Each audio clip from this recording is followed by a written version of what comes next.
वाञ्छाकल्पतरुभ्यश्च कृपा सिन्धुभ्येव च पतितानां पावनेभ्यो वैष्णवेभ्यो नमो नमः।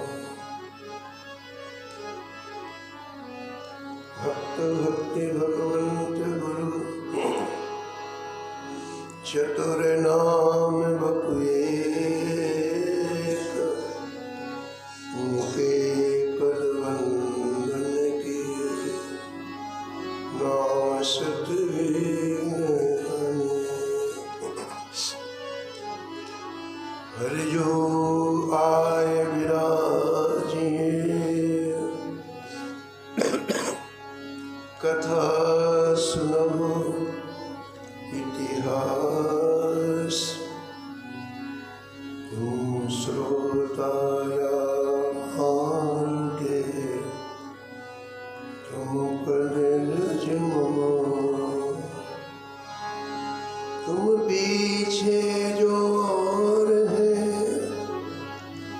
श्रोता है रस खान जिनके सकल मनोरथ पूरो श्री भगवान।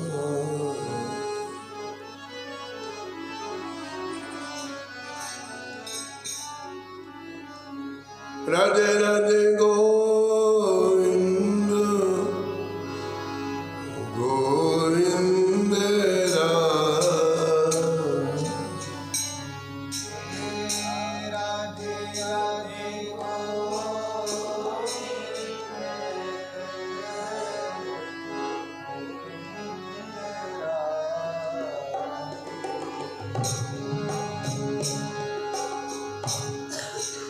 राधे राधे गोविंद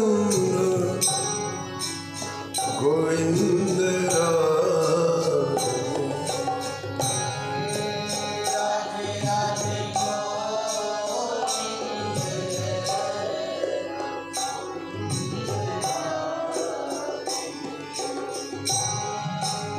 गोविंद राधे गोपाल राधे गोविंद राधे गोपाल राधे राधे राधे गोविंद गोविंद राधे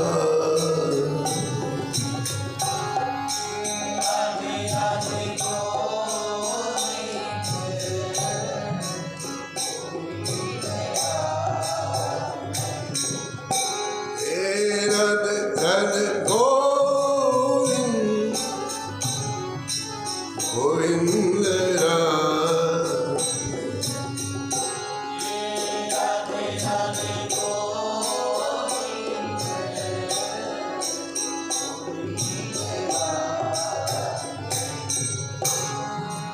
गोविंद राधे बोलो गोपाल राधे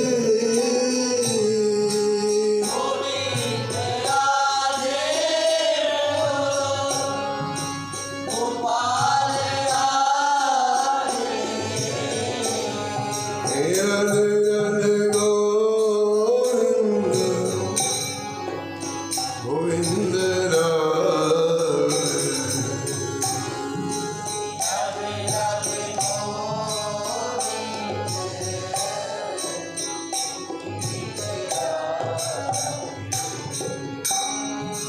राधे राधे गोविंद गोविंद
गोविंद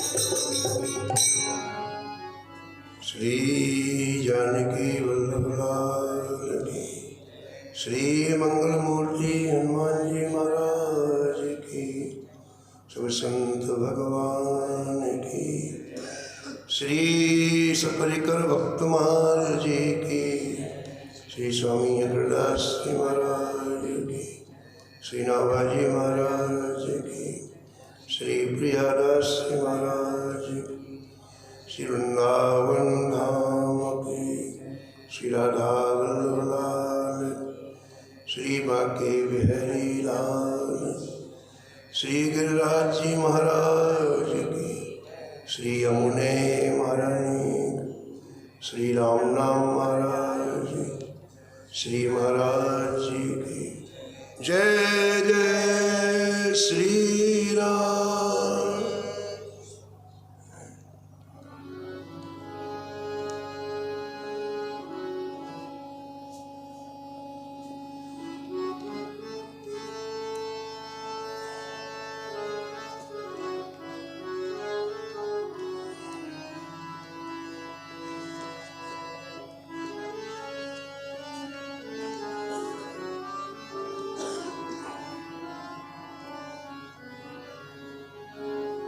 उत्कर्ष तिलक अरुदाम को, भक्तिष्ठ अति व्यास के,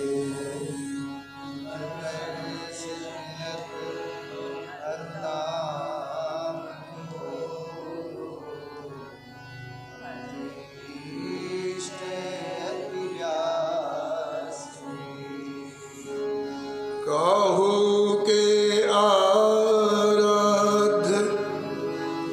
मक्ष कछ नर हरि सूकर,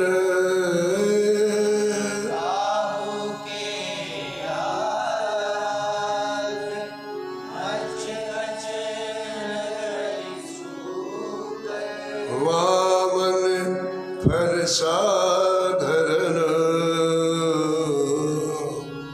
सेतु बंधन जो सैल कर,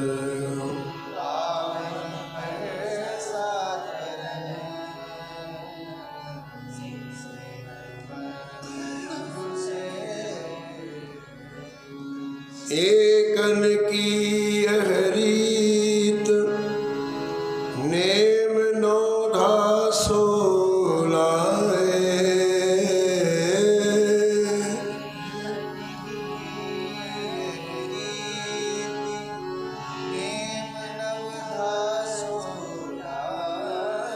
सुकुल सुमोखन सुवन,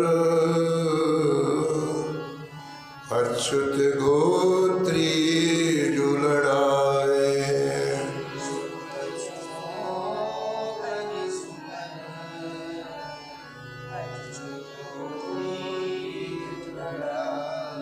नौ गुण तोर नूपुर गुरो,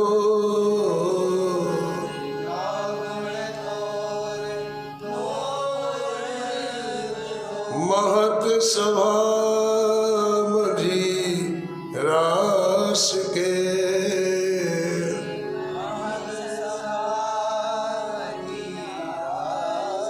उत्कर्ष तिलक अरुदाम को,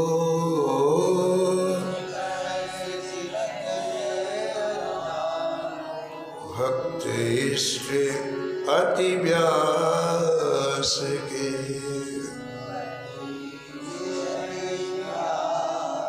भक्त इष्ट अति व्यास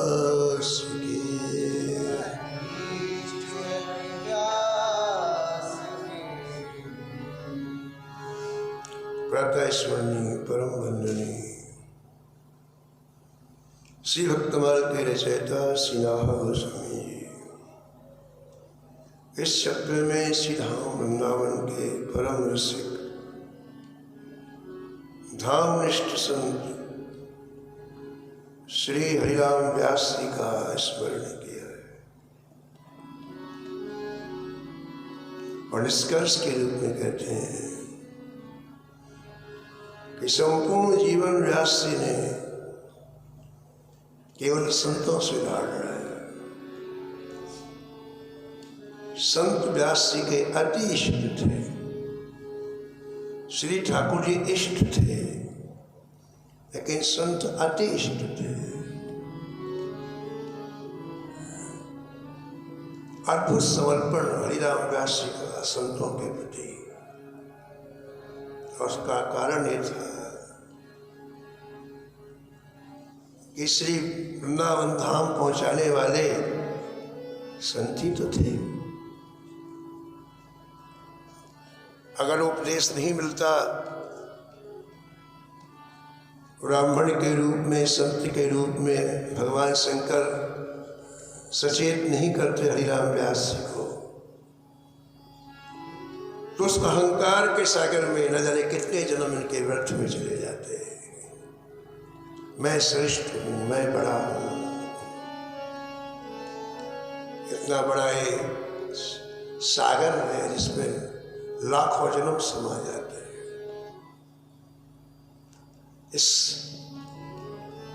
सागर से बचाने वाले संत होते हैं, सचेत करते हैं। तो इसलिए धराधाम में नहीं आए, ये मानव शरीर इसलिए नहीं मिला, इस लक्ष्य के लिए मिला, उस लक्ष्य में चलो। तो हरिराम व्यास जी को ये बात अंतर्हृदय में बैठ गई कि संत नहीं होते तो आज मैं श्री धाम वृंदावन नहीं आता। इसलिए आपने पूरे जीवन संतों से लाड़ लड़ाया। संतों के प्रति आपके हृदय में दिव्य भावना अंतःकरण से थी। श्री ग्रंथकार वर्णन करते हैं कि श्री हरिराम व्यास जी काशी से चल करके सीधे ओरछा आए। वही शरीर, वही मन, वही बुद्धि, वही चित्त, लेकिन जब इसे यथार्थ का ज्ञान हो जाता है तो संसार में नहीं लगता है। पूरे भारत में अपने विजय का डंका बजाने वाले हरिराम व्यास जी जब वापस ओरछा आए, 52 राजाओं के गुरु थे हरिराम। इतनी प्रतिभा थी, संपत्ति का कोई पारावार नहीं था, लेकिन आज नवघर अच्छा लग रहा है, 9 राजाओं का सम्मान अच्छा लग रहा है, और ना अपनी स्वयं की प्रतिभा अच्छी लग रही, रो रहे हैं। अब लो न सान, अब न सही हो,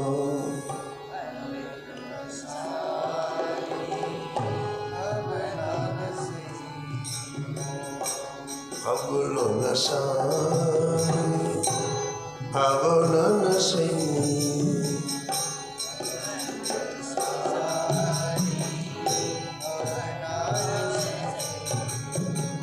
पायो नाम चारु चिंता मणि, पायो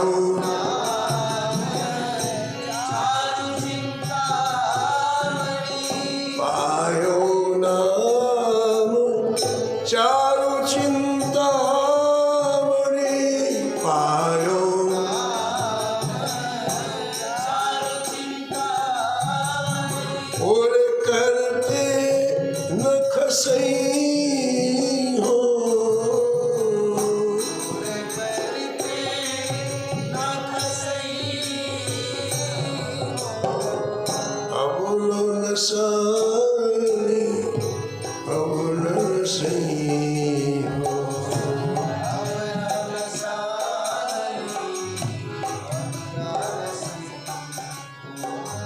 अबलो नसानी अबल नसियो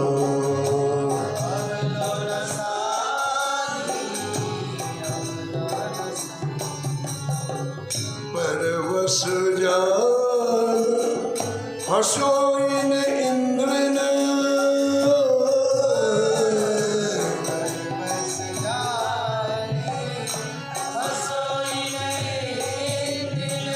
निज बस हुए न हसई हो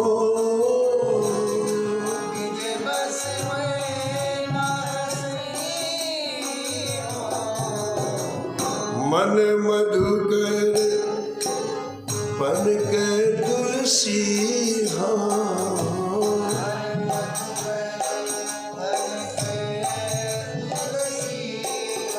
रघुपति पद कमल बसई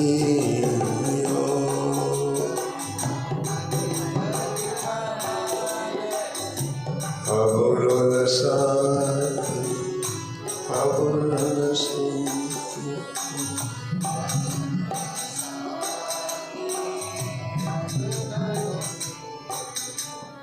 और के आप विचार करने लगे प्रगट रूप में ऐसे कोई संत मिल जाए जो मुझे प्रिया प्रीतम के चरणों में जोड़ दे। अब भूख बदल गई, धन संपत्ति मान प्रतिष्ठा की भूख की जगह भगवत प्राप्ति की भूख जागृत हो गई और अब कुछ नहीं अच्छा लग रहा। श्री कृष्ण चैतन्य महाप्रभु जी के पावन चरित्र में आता है, महाप्रभु जी काशी में आए हुए थे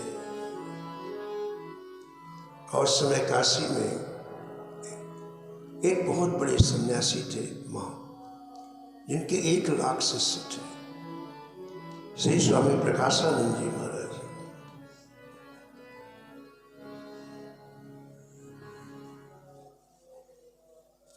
तो महाप्रभु जी की निंदा करते, अपेक्षा करते,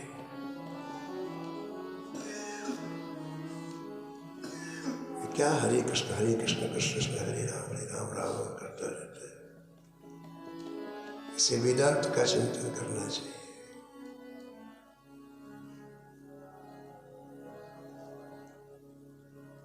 खूब निंदा करते हैं।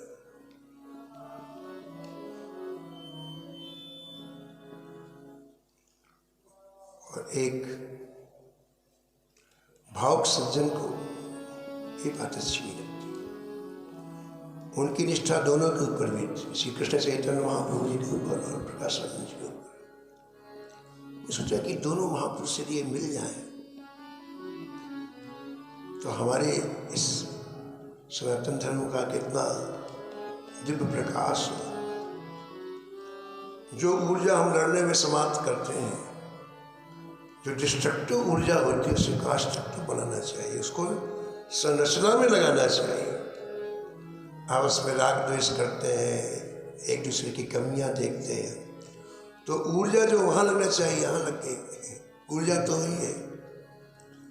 तो महापुरुष पर विचार करते हैं कि ऊर्जा को संरचनात्मक लगाओ, उत्कर्ष में लगाओ। तो उन्होंने विचार किया कि दोनों महापुरुष मिल जाए तो कितना अच्छा रहे। तो उन्होंने अपने घर में एक कार्यक्रम रखा और दोनों को बुलाया। प्रकाशानंद जी आए सबसे पहले और मंच पर बैठ गए। पूरे मंच पर उन्होंने अपने शिष्यों को बैठा दिया। उनको पता था कि वो कृष्ण चैतन्य आएगा तो जिससे उसका अपमान हो, मंच पे जगह नहीं रहेगी तो नीचे बैठे हो।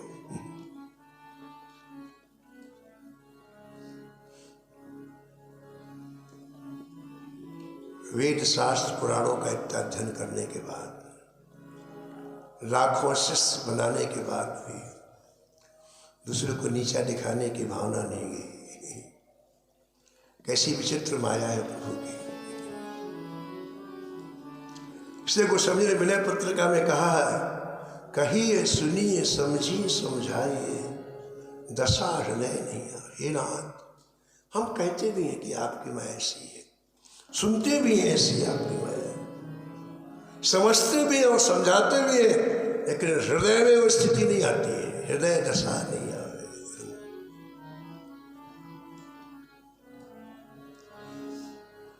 तो महाप्रभु जी, श्री कृष्ण चैतन्य महाप्रभु जी जब आए तो पूरा मंच भरा हुआ था। आज से उन्होंने मंच की तरफ देखा ही नहीं, वो नहीं देखा। वो आए और जहां सबके जूते चप्पल उतरे हुए थे वही बैठ गए। हमारी चाह ही हमें दुख देती है। हमें जब ऊंचा बैठने की चाह हो, सिंहासन में बैठने की चाह हो, मंच में, तो दुख देगा। हमारी चाह ही नहीं है तो हमें क्या करना है? खास बात है, भजन से यही उपलब्ध होती है, अंदर की नगण्य चाहें समाप्त हो जाती है। कोई व्यक्ति थोड़ी देर के लिए ऊंचा बैठ ही जाएगा तो क्या मिल जाएगा? उससे कोई नरक की प्राप्ति थोड़ी रुक जाएगी। यहाँ ऊंचा बैठने से कोई उसका आगे का भविष्य थोड़ी बन जाएगा। लेकिन हमारी जो अंदर की चाह है तो बहुत दुख है। हमारे यहाँ भक्तमाल का पाठ हो रहा था, एक सज्जन आए, बैठे रहे, गृहस्थ थे, वो भी पाठ कर रहे थे। तो माला पहनाने वाले ने सबको माला पहना दिया, उनको नहीं पहनाया, बोले गृहस्थ है नहीं। तो जिसने सुबह लड़ने के लिए आए, बोला हमारे को माला नहीं, हम कल से नहीं आएंगे आश्रम। वो फिर नहीं आए, हद कर दिया। माला पहनने के लिए तुम आते कि पाठ करने के लिए? मतलब कैसे छोटी छोटी बातें अंदर घुसी हुई आदमी के, बड़ी विचित्र बात है। यानी संसार में 90% दुख व्यक्ति अपने आप से पाता है, 10% दुख बाहर से आता है। अपने मन में ऐसी इच्छाएं बनी है, चाहें बनी है। लेकिन इन महापुरुषों का चरित्र देखो आप। महाप्रभु जी आए और जहाँ जूते चप्पल थे वहां बैठ गए और सामने नहीं देख रहे हैं। अब ध्यान दो, आप दृष्टि को जितना आप फैलाओगे उतना आप बहिर्मुख बनोगे। कोई डोगरी महाराज कहते हैं कि संसार में 90% पाप आंखों से अंदर जाते हैं। आंख को संभालो, वो जीत जाएगा। आंख संभालो। और उन्होंने पूरे जीवन इतनी बड़ी बड़ी कथाएं करते थे, उनकी आंखें बिल्कुल यूं रहती। मैंने कभी यूं नहीं देखा प्रवचन, बिल्कुल नीचे आंख करके कथा करते। जब जाते मन से तो यूं आंख रहती। उन्होंने कभी किसी को दृष्टि पर देखा ही नहीं। ऐसा पवित्र जीवन था श्री डोंगरे जी महाराज का। तो महाप्रभु जी ने आंख नीचे करके ही अपना, क्योंकि भजन चल रहा है। आप यूँ देखोगे उसका विचार आ जाएगा, ये ऐसा है, ये ऐसा है, और आप अपने आप में रहोगे तो भजन होगा आपका। तो महाप्रभु जी भजन कर रहे हैं, हरे कृष्ण कृष्ण कृष्ण हरे हरे, हरे राम राम राम। उस सामने वाला जो महाविद्वान है प्रकाशानंद, वो जल रहा है। देखो, दूसरों को जलाने के पहले स्वयं को जलना पड़ता है ना। वो जल रहा है, किसका अपमान करना है, इसको नीचा निकालना है। और महाप्रभु जी बड़े आनंद के समुद्र में डूबे हुए, उन्हें किसी से कुछ करना ही नहीं, अपने अपने नाम का रस पी रहे हैं। तो सामने वाले व्यक्ति ने देखा, प्रकाशानंद जी ने देखा कि अरे हम ऊंचे बैठ करके इतने परेशान हैं और एक व्यक्ति नीचे बैठ के कितना खुश है, परम प्रसन्न। तो सोचने को विवश किया, हमारे 1 लाख शिष्य हैं और हम कितने दुखी हैं, इसके पास कोई भी नहीं, लेकिन कितना सुखी है। बात क्या? कभी कभी प्रवचन काम नहीं करता है, कभी कभी हमारे उस सामने की घटना काम करती है। ऐसे कई प्रसंग भक्तमाल में आए हैं जहाँ उपदेश नहीं दिया गया, उनको वो उस तरह की स्थिति दिखाई गई। आदि कवि वाल्मीकि का जो मन लगा भगवान के भजन में, उसका कारण यह था कि नारद जी ने जब ये रत्नाकर डाकू थे, हजारों हत्याएं की थी, तो नारद जी ने इन्हें नरक का दृश्य दिखा दिया। मरने के बाद इतनी यातनाएं तुम्हें मिलेंगी, और चीख मार के बेहोश हो गए। तब इनका भजन हुआ। उपदेश से, कई बातें उपदेश से नहीं होती हैं, प्रत्यक्ष और दृश्य दिखाने से होती है। तो प्रत्यक्ष देखा प्रकाशानंद जी ने कि मैं ऊंचे बैठे हुए भी इतना परेशान हूं, और मूर्ति कितना मस्त है। कबीरा खड़ा बाजार में, कबीरा सबकी मांगे खैर,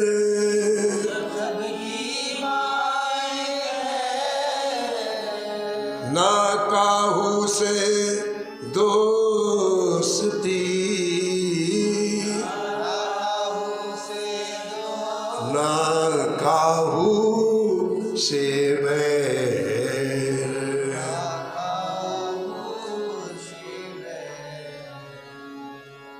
महाराज प्रकाशानंद सोचने के लिए मजबूर हो गए, मन से नीचे उतरे और जहां महाप्रभु जी बैठे थे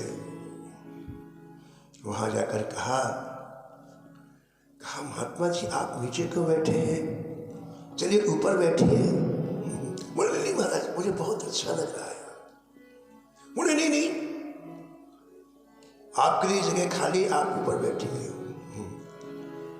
हाथ पकड़ करके ऊपर ले गए और अपने पास में बैठे। देखो एक मूक संग प्राप्त हुआ संत का, मूक संग, कुछ बोले नहीं महाप्रभु जी, दर्शन का संग प्राप्त हुआ। महाप्रभु जी कुछ स्थिति को देखा और एक बीज अंदर चला गया। और कोई जीवन नहीं, हम जो जीवन जी रहे इसके सिवा अभी संसार में क्या होता है, व्यक्ति जहां है वहां से उठना नहीं चाहता है, जहां पड़ा हुआ है बस वही पड़ा है, 1 इंच वहां से उठना नहीं चाहता, बाहर में आना चाहता है। ऐसी बुरी स्थिति जीव की है संसार में। फिर जन्म लेता, फिर वही, फिर जन्म, फिर वही, वहां से उठना ही नहीं चाहता। उसको जब उठाने के लिए कोई ताकत चाहिए, नहीं ये क्या लाख जन्म देगा वही रहेगा वो। तो संतों का जो संग होता है ये जीव को उस स्थिति से उठाता है।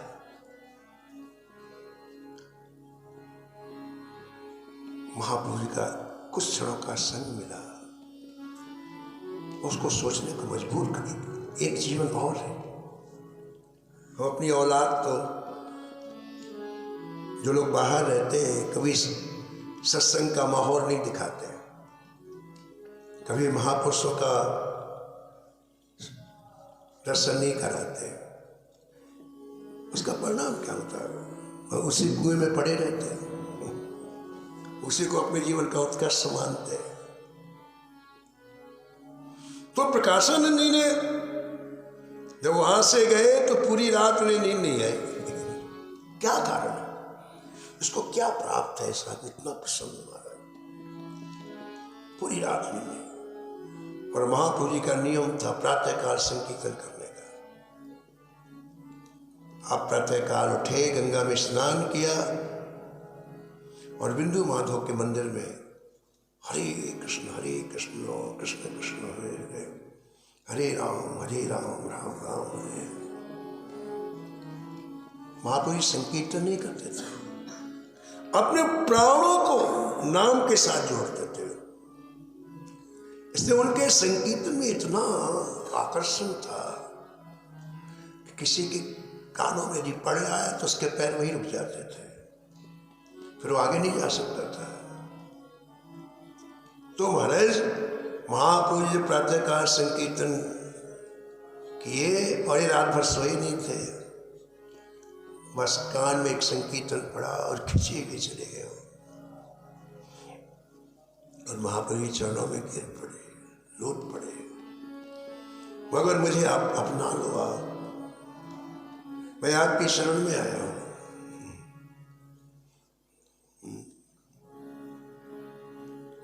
महाप्रभु जी ने उन्हें अपनाया और वो प्रकाशानंद से प्रबोधानंद बने। और यहाँ वृंदावन की गलियों में महाराज ऐसा रोए हैं वो आकर के, वृंदावन की महिमा का उन्होंने वर्णन किया है।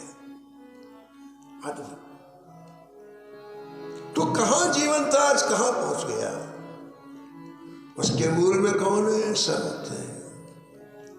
आज हरिराम व्यास जी का क्या जीवन था, और आज एक संत की इच्छा से प्रतिष्ठा की भूख चली गई, धन की भूख चली गई, बस अब केवल प्रभु चाहिए। हृदय में बार बार आता, कोई ऐसे महापुरुष मिल जाए जो प्रिया प्रीतम के चरणों में मुझे जोड़ ले। और यदि सच्ची आपकी भावना है तो ठाकुर जी व्यवस्था करते हैं। जेहि कर जेहि पर सत्य स्नेहु,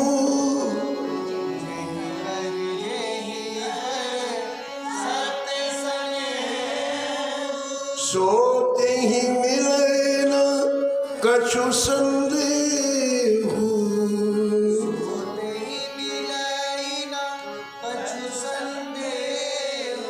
सोते ही मिले न कछु संदेहु।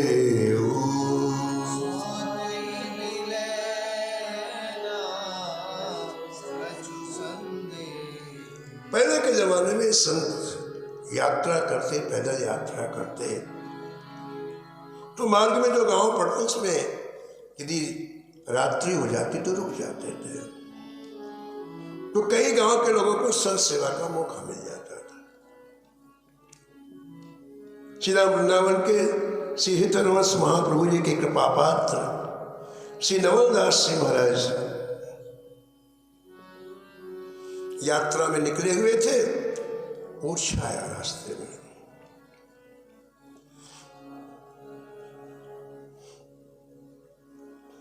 संयोग देखो, जब काम बनना होता तो कैसे बनता है। हरिराम व्यास जी से मुलाकात हुई इनकी, नवलदास जी से। हरिराम व्यास जी को घर ले आए, अतिथि के रूप में घर ले आए, खुद सेवा की उनकी। उन्हें रात्रि में विश्राम किया। प्रातःकाल ब्रह्म मुहूर्त में उठे और उठते ही हमेशा महाप्रभु जी के कुछ पदों का गायन करते थे। आपका नियम था श्री नवलदास जी का कि प्रातःकाल उठते ही कुछ पदों का गायन करते और ध्यान करते। आज आपने गायन किया।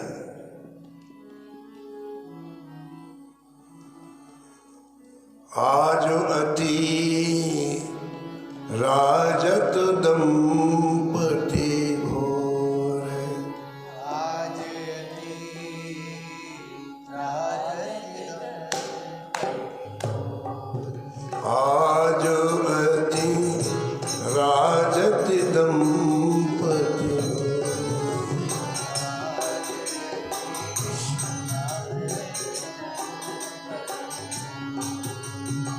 सूरत रंग के रस में भीने,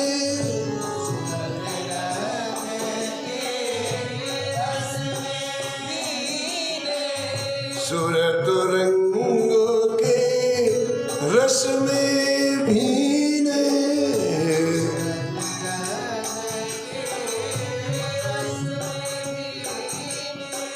नागर नवल किशोर,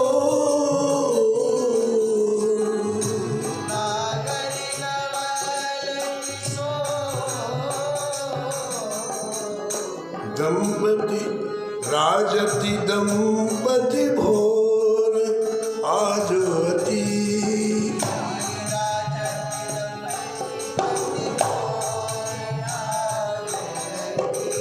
राजति दंपति भोर, आज अति राजत दंपति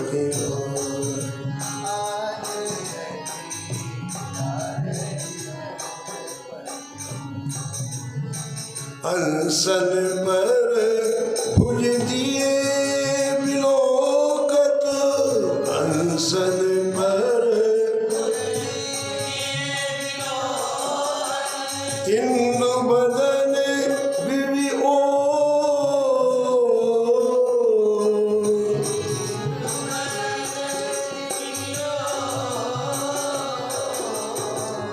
करत पान रसमत परस पर,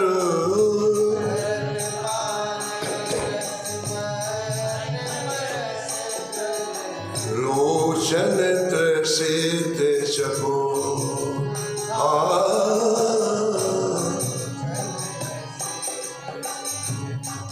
आज अति राजति दंपति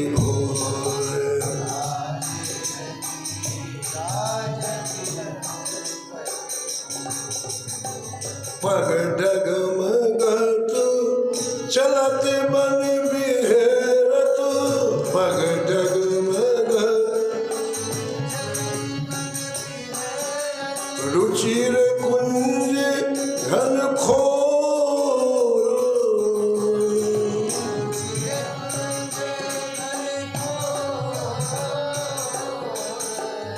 जय श्री हित हरिवंश लाल ललनामिनी, हित हरिवंश यो सिरावत मोर, यो आजवती राजति दंपति भोर,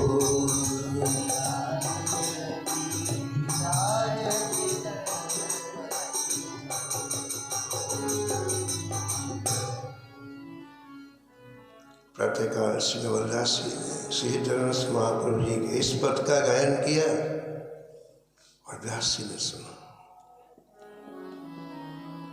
एक एक पंक्ति के दिव्य भाव को श्रवण करके व्यास जी भाव विभोर हो गए और पद सुनते ही आपके हृदय ने निश्चय किया कि मैं इन्हीं को अपना सदगुरु बनाऊंगा, जिनकी ये रचना है।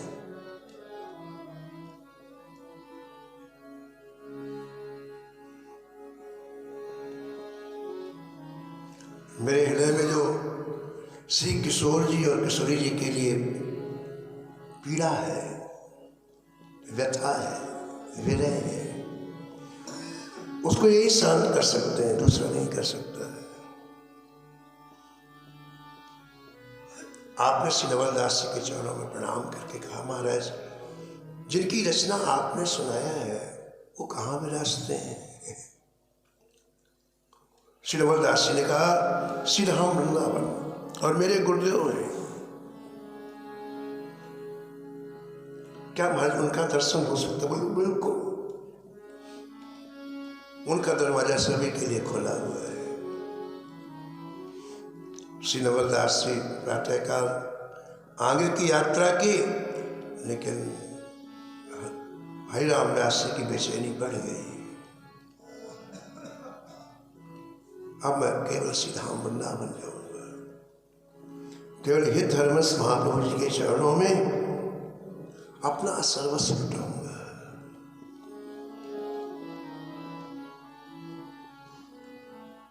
जहां व्यक्ति की सामर्थ्य काम नहीं करती है, वहां व्यक्ति ठाकुर की तरफ देख करके आर्तनाद करता है, मेरे में सामर्थ्य आपके पास आने की नहीं है, आप कृपा करेंगे तो मैं आ जाऊंगा। हे नाथ, क्या वो दिन आएगा कभी जब मैं कह सकूं कि मैं ब्रजवासी हूं? हे नाथ, कभी वो दिन आएगा जब मैं कहूंगा कि हमारे ठाकुर श्याम सुंदर हैं और हमारी ठकुरानी श्री जी है? कब होंगे ब्रजवासी हे हरि,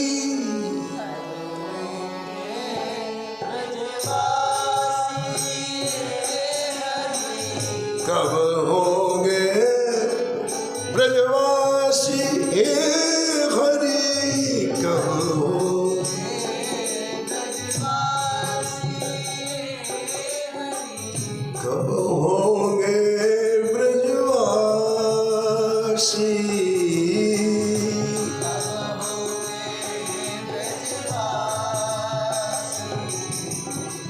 कब होंगे ब्रजवासी हे हरि।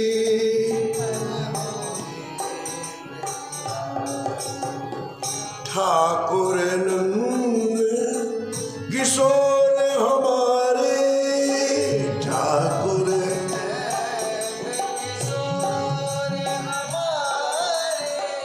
ठकुराइन राधा सी।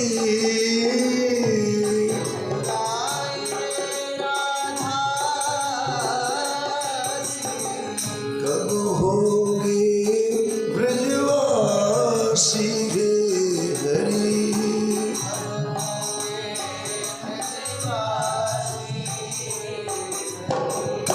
कब होंगे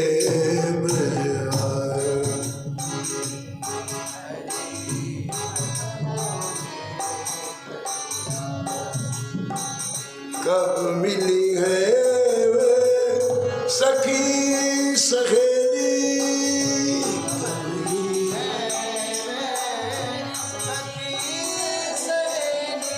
हरिवंशी हरिदासी।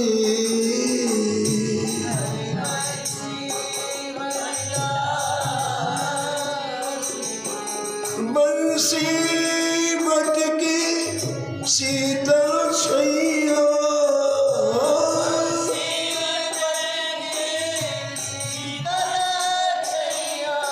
सुभग नदी यमुना सी।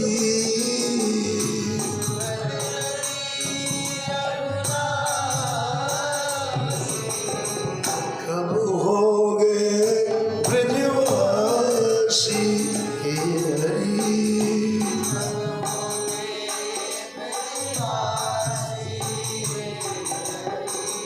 कब होंगे ब्रजवासी हे हरि। इतनी आस व्यास की पूजो।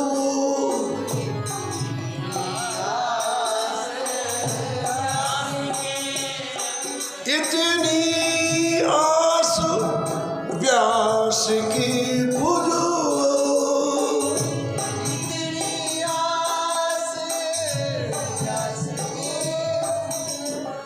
वृंदा विपिन विलासी।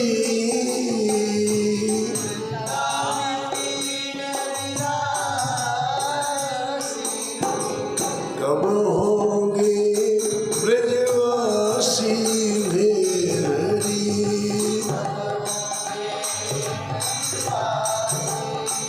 हे हरि कब होंगे ब्रजवासी।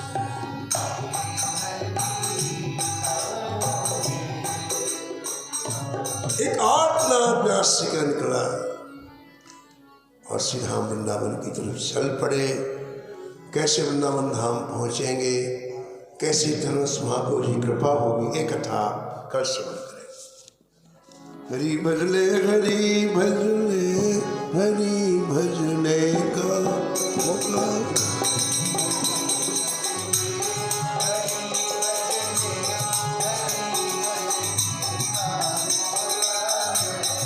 ये मौका भूल न जाए, ये मौका भी अनोखा है।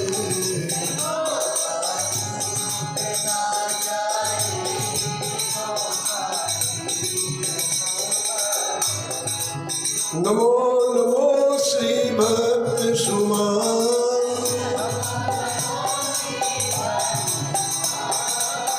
जाके सुनत महात्म नासत। हाँ उलझल कटुरा धन लाल। नमो नमो श्री भक्त सुमान।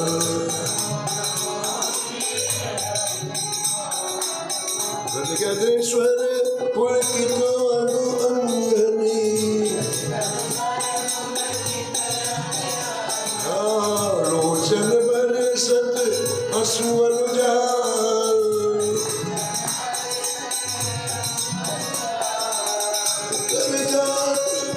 विमान ज्ञान विषय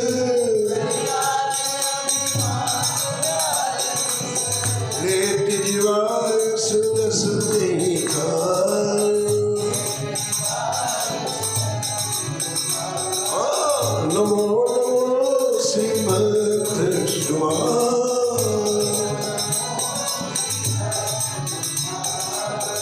ओत प्रीत हरि भक्ति जनन सो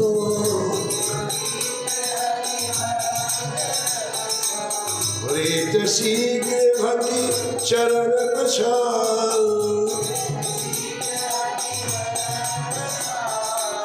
तगत कुसुम रेत सत्संगते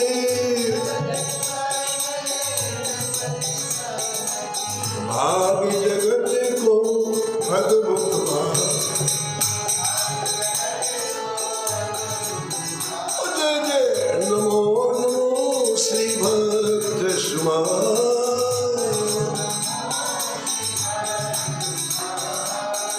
शिवासरे सोमत अरुजागत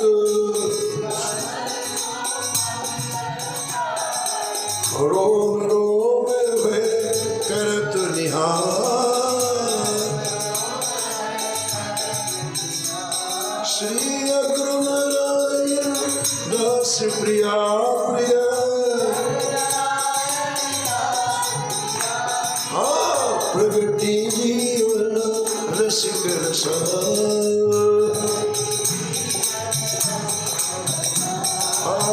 नमो नमो श्री भक्त सुमान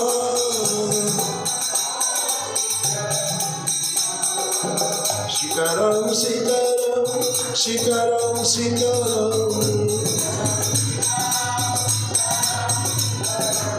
सीताराम सीताराम सीताराम सीताराम सीताराम सीताराम सीताराम सीताराम